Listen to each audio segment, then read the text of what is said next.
Comment arriver à vivre pour vous et pas pour les autres?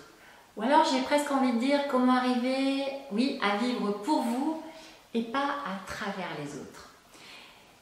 Bonjour mes reines, c'est aujourd'hui le sujet de cette vidéo que j'avais vraiment envie de vous partager parce que j'échange pas mal avec mes clientes et je me rends compte que, eh bien, beaucoup vivent une vie par procuration, comme dit la chanson de Jean-Jacques Goldman, c'est-à-dire que pendant des années, votre univers a tourné autour des autres, autour peut-être de votre mari, de votre famille, de vos enfants, de vos amis, de vos parents, bref. Votre univers a vraiment été tourné vers eux et vous avez construit votre vie en vous consacrant à eux, en essayant de répondre à tous leurs besoins, en essayant de faire que tout soit calé, bien dans l'ordre, bien parfait, dans leur quotidien, pour eux, pour répondre à leurs besoins à eux, à ce qu'ils attendent quelque part, à ce qu'attendent les autres de vous, pour répondre à ce qu'ils souhaitent de vous.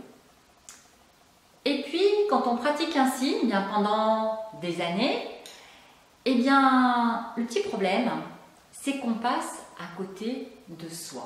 C'est-à-dire qu'on est tellement tourné vers les autres, qu'on veut tellement leur plaire, qu'on veut tellement être parfaite, avoir leur approbation à travers eux. Pour nous, ça prouve qu'ils nous aiment. Si justement ils sont contents, satisfaits, ça veut dire qu'ils nous aiment. Alors qu'en fait, pour le coup, on ne s'écoute plus, on étouffe nos propres besoins, on étouffe surtout nos propres désirs en fait.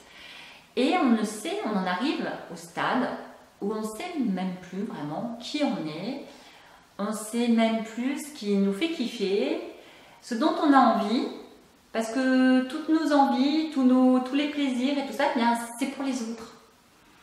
Tout ce que vous faites, c'est pour les autres et rien pour vous. Et quand je pose la question, qu'est-ce qui t'enthousiasme? Qu'est-ce qui vous enthousiasme? Qu'est-ce qui vous ferait vraiment plaisir? Qu'est-ce qui vous éclaterait? Qu'est-ce qui vous ferait réellement kiffer? Il arrive assez souvent qu'il y a un gros blanc. Et qu'en fait, on ne sait pas. Au bout du compte, on ne sait même pas. On a tellement étouffé nos propres désirs qu'on ne sait même plus qui on est, notre personnalité, nos goûts, ce dont on a envie, on ne sait pas. Alors, comment arriver à se reconnecter à soi? Comment arriver à faire connaissance à nouveau avec soi-même? Et aussi comment arriver à kiffer sa vie, à se sentir fier dans sa vie, fier de soi. Parce que très souvent, quand on est totalement centré sur les autres, on est une super maman, une super nana au boulot, on assure un max et du coup on est content parce que réellement on est satisfaite au fond de soi. Est-ce que ça ne monte pas crescendo? Est-ce qu'on n'en veut pas toujours plus? Est-ce que justement il n'y a pas ce manque d'amour de soi qui est là, qu'il y a un gros manque parce qu'on ne sait pas qui on est, parce qu'en fin de compte on fait toujours les choses pour les autres et pas pour soi-même. Je vous invite à y réfléchir. Alors comment justement arriver à savoir ce qui nous fait kiffer vraiment, à se construire une petite vie dans laquelle on est fier de soi, dans laquelle on avance et dans laquelle on apprend à se féliciter pour gagner en confiance en soi, en estime de soi pour justement se dire yes, c'est bien ce que tu viens de faire, pour ressentir de la fierté. Enfin, de la fierté. Et pas ressentir cette fierté, pas ressentir cette approbation toujours, ce tu fais bien, à travers le regard des autres, mais juste pour soi, pour grandir, pour justement, se sentir avoir de la valeur. Pour se dire qu'on mérite vraiment les choses. Alors, comment procéder? Je n'ai pas encore répondu à la question, mais comment c'est possible d'avancer vers ça?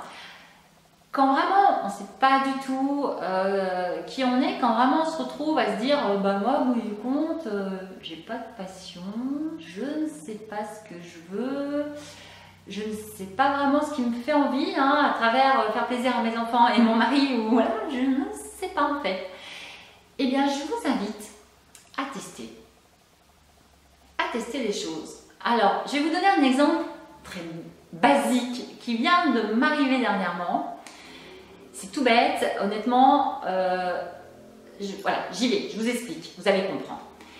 J'ai une voiture, comme beaucoup, j'ai une vieille voiture, une vieille Ford Focus. Et pour tout vous dire, cette voiture, ça fait bien au moins 10 ans que je l'ai. Et je n'ai jamais ouvert, pas une seule fois, le capot de cette voiture. Voilà. Hein, c'est normal, hein, on a souvent tendance à déléguer, il faut dire ce qu'il en est, hein, ce genre de choses, quand on est une nana, voilà, bon. Sauf que là, pour le coup, j'emmène ma voiture par contrôle technique et donc le monsieur au garage me dit que j'ai une contre-visite à faire et voilà, qu'il y a 2-3 choses à changer. Mais il me dit surtout une chose qui m'alerte un petit peu plus parce qu'il me dit il n'y a quasiment plus d'huile dans votre voiture, donc faites attention parce que vous pouvez flinguer le moteur, donc faut en rajouter. Ok. Alors, je rentre chez moi, bien sûr, je prévois la contre-visite, donc en fait, je prévois voilà, de faire les petites réparations qu'il faut pour que ma voiture passe à la contre-visite, mais en fait, ce qu'il m'a dit, ça m'a interpellée parce que je me suis dit, oh, c'est incroyable en fait, je ne sais même pas mettre de l'huile dans ma voiture, alors c'est pas grave en soi, hein, c'est pas essentiel dans sa vie, je vous l'accorde, et là, vous vous demandez peut-être où je vais en venir, voilà, j'y viens, vous allez voir. Mais en fait, c'est juste de me dire, ça m'a titillé au niveau de me dire, mais flûte quoi, pourquoi c'est toujours les bonhommes qui font ça, souvent les bonhommes qui font ça, c'est ma voiture après tout, pourquoi je ne le ferai pas moi-même, pourquoi j'attends toujours qu'on puisse me le faire. Et c'est là que j'ai pris mon petit bouquin de voiture et bref, j'ai mis un certain temps pour ouvrir le capot de la Ford parce que je vous explique pas, sur Ford c'est un peu compliqué, hein, c'est pas du tout visible, mais enfin bref.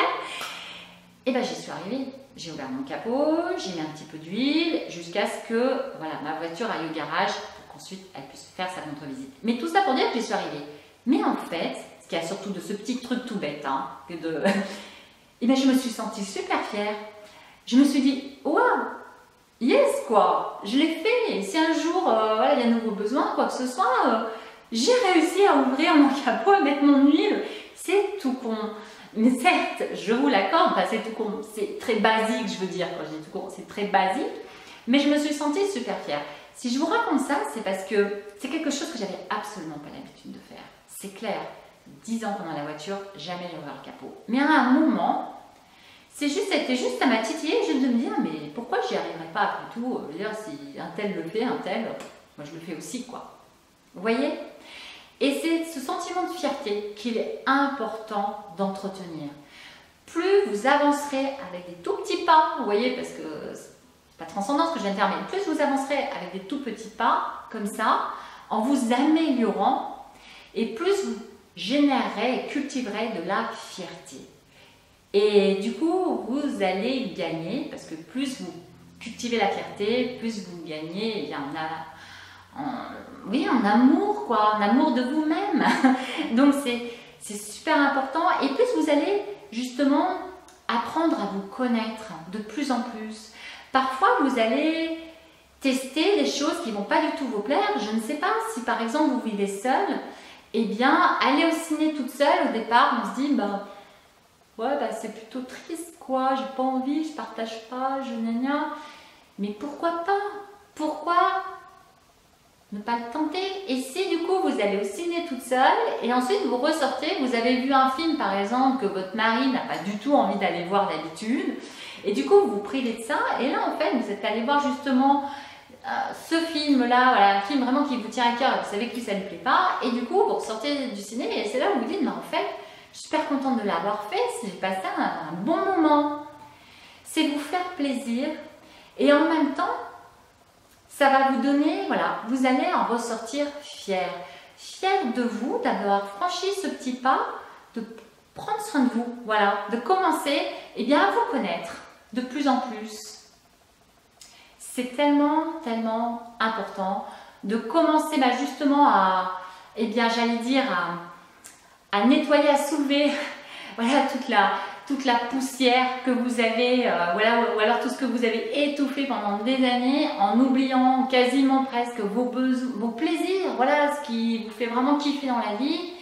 Eh bien, c'est tellement important eh bien, d'arriver à faire ressurgir ça pour vous construire votre propre vie.